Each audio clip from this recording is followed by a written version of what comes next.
জিনিসটা সামনে লাগ বন্ধ।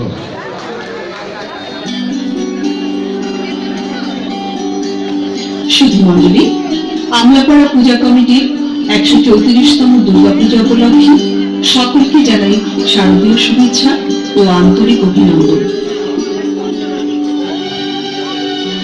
ভগবান শ্রীকৃষ্ণ সর্বাকর্ষক শক্তি লাভের সমর্থ হলে জীবজগৎ অনুপ্রাণিত হয়ে শ্রীকৃষ্ণের অনুগামী হবে এবং শ্রীকৃষ্ণ পূর্ণ ব্রহ্মরূপে প্রতিষ্ঠিত হবে। ব্রহ্মার মানসকন্যা দেবী সরস্বতী একদিন ব্রহ্মাকে বললেন, আমি শ্রীকৃষ্ণকে বাঁশির মাধ্যমে সর্বাকর্ষক করে তুলি। ব্রহ্মা বললেন, শ্রীকৃষ্ণ তো এখনো বাঁশি বাজাতে শিখেনি, তাকে বাঁশি বাজানোর শিক্ষা দেবে কে?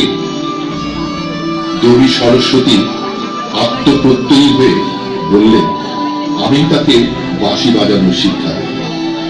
একদিন শ্রীকৃষ্ণ পদবৃক্ষতলে বসে আছেন, আর বিদ্যা দেবী সরস্বতী সেখানে বাঁশি নিয়ে উপস্থিত হলেন।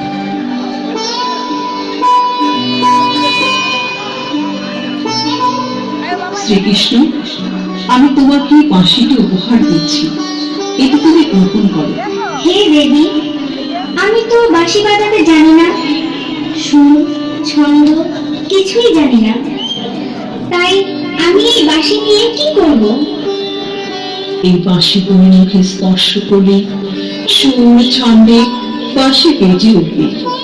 তোমার বাঁশির সুরে জীব চঞ্চল হবে, তোমার প্রতি আকর্ষিত হয়ে ছুটে আসবে। জীব জগৎ তোমাকে আদর করে বংশীবদন বলে ডাকবে এবং জগতে তুমি পরিচিত হবে।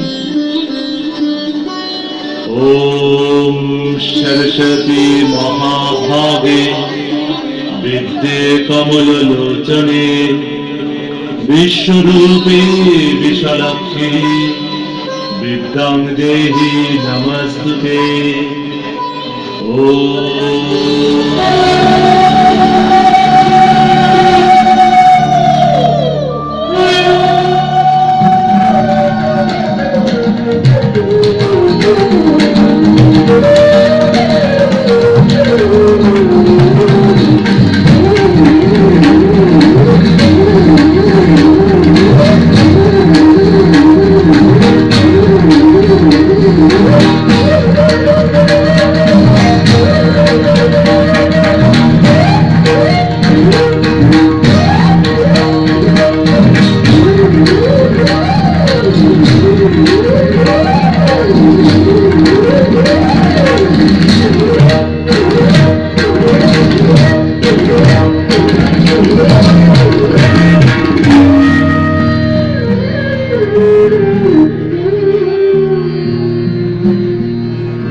এটা কি ঢাক বাজাতো?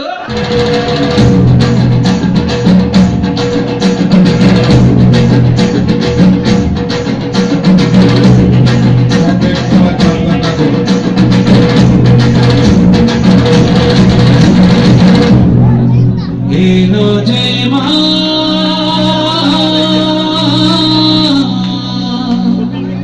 আমার মা,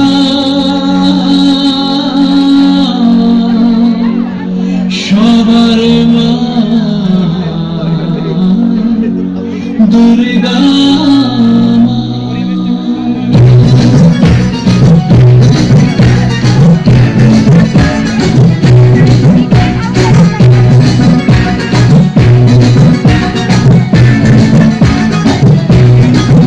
ঢাকের ফ্যান পোড়া করু বাজছে নূপুর, এলো যে পুজোর লগন।